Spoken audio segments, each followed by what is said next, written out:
በእስራኤል ላይ እስካሁን ድረስ ኢራን የምትፈጽማቸው ጥቃቶች ሁሉም እየወጡ እንዳልሆነ ልታጡ ይገባል። ማለት የጠቅላይ ሚኒስትር ቤንያሚን ኔታንያሁ አስተዳደር የሚዲያ ሴንሰርሺፕ አከናውኗልና ሚዲያዎቹ መንግስት ከፈቀደላቸው መረጃ ውጪ ወይም ከሚፈቀደው ነገር ውጪ እንዳያሳዩ እንዳያስተላልፉ I saw a video this morning, real video, not CNN, though they have been better, but real video out of Israel.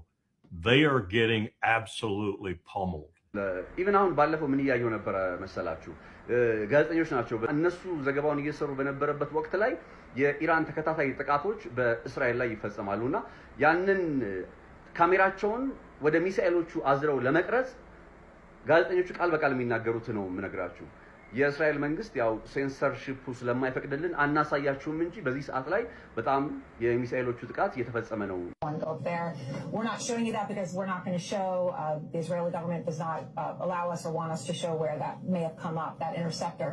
በጣም መከታተላቸው ማምናቸው ተንታኞችና ፕሮፌሰሮችም ጭምር በትዊተር ላይ ምናምን ኤክስ ላይ የምከተላቸው በዩቲዩብ ላይ ማስተያየታቸውን የሚሰጡ በዚህ ጉዳይ ላይ በዚህ ሰዓት እየተናገሩ ያለው አንድና የሚስማሙበት ነገር እስራኤል ውስጥ እየተፈጸመ ባለ የኢራን ጥቃት አማካኝነት በጣም ከበድ ያለ ጉዳት እየደረሰ ነው።